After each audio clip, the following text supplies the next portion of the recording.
Hey, indaba yotata abongondliyo bethu nani ingathi ininzi ikhona nakubantu abangosaziwayo. Bendisathi ndiza kwenza ividiyo ke ngomyeni kaNozibele Mayabaqamngana uBootskhoo ngendaba yakhe ke yomntanakhe wokuqala ekuthiwa akamhoyi. Then kuphinde kukhona noMpumelelo Msele, kukhona ividiyo yakhe naye ebendisayenza malunga nongondli kwakhe. Ngoku kuthi gqi ekaWiseman Mncube, yena ke siyamazi phaa kuShaka Ilembe nakwezinye ke zininzi iifilimu ebe-actor kuzo, eHostela, Uzalo. So uWiseman ke nake ngokubethinene kuvele izi-screenshots zentombazana echazayo uba uWiseman akafuna uthatha i-DNA for umntana wabo. Nakwe kwezi screenshots ndizawuzama undishwakatisela but ndizazifaka apha, umntu ke angaphoza uba afuna uzifundela. But basically le ntombazana kulo nyaka kupheleyo wathi gqi exela uWiseman uba ukhulelwe.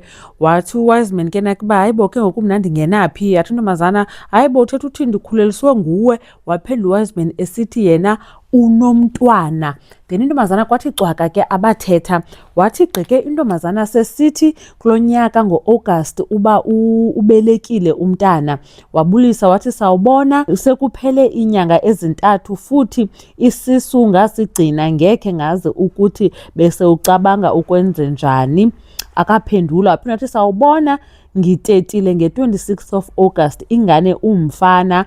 Waphinda watsho ukuthi uma udinga i-DNA akunankinga, singahlangana ngaseLondon on 75 uyithathe ingane. Waphendula uWiseman sana esithi ngiyaphinda ngiyakutshela nginomfazi, wathi exclamation mark. So intombazana yathi ke ngoku mna uthi mandithini ke ngoku ndimbulale lo mntana, ngoba kaloku bekufanele ubuyicingile into yoba ngaba utshatile phambi kobana ngaba undimithise. Wathi hayi uba ke uyaqhubekeka ungandihoyi ungafuni ukwenza nale DNA test andizoba na choice, but kuzofuneka ndiku-expose ku-social media ndikuse nakumaphepha. Watsho esitsho ke uba yona ingane le yabo uzawuyeka uyineglecta. Wathi yena ke uWiseman sobona ukuthi imedia izokholwa bani between mina and nobody. Wonke umuntu useyazi ukuthi nginomfazi, kusho ukuthi wena uyisifebe nje esizama ukungimoshela umshado. Yathi intombazana oh is it? Ndinixela ke mna ke uba emveni koko sana intombazana caba iye yazifaka izinto ke ku-social media wakhe ezike zi-expose into yoba ezi screenshots I'm not sure because khange sizibone. Wathi ulantuka unkosikazi ke lo besibona senzelwa umbondo not so long ago kulaa ceremony yabo ke beyitrenda intle, wabhalela intokazi le inoba ke uWiseman wamxelela ke unkosikazi lo wakhe, wathi I advise you to remove the post mo Facebook before anyone sees them and stop ruining my husband's reputation. Kuthi umfazi kaWiseman. Waphendula ke uside chick ononyana kaWiseman wathi allegedly, because asikaboni izi-results ze-DNA, wathi sawubona the posts are not about you. Sacela uhloniphe isinqumo engisithathile because I didn't want to do all this. Yathi intombazana I don't care who you are coming for. Remove the post mo Facebook. Waphinda unkosikazi wathi do you know who you are dealing with? Hayibo! Yaphendula intombazana yathi okuhlekisayo ukuthi uyazi ukuthi ngizowafaka kwi-social media le miyalezo yakho kodwa uyaqhubeka uyayisenda, uthembeni ngempela. uWiseman Mncube ke simbona engutata wabantwana abahlanu on social media, uyaposta abantwana bakhe, it looks like unabantwana abayi-5.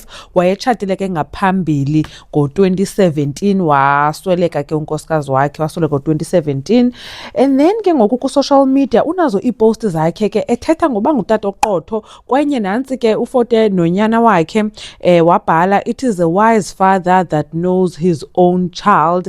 And then enye ke kunye nonyana bakhe ababini uthi every father should remember one day his son will follow his example, not his advice. And then nge-Father's Day ke simbona kwenye ke i-reel ehamba ebheka kwinto ye-Father's Day eyayikhona ke esikolweni sabantwana bakhe. And then wakaptiona ke le reel esithi after watching this video while thinking of a caption I literally shed a tear. Dads, let's be there for our kids, not just love them, but be present, loving and caring father.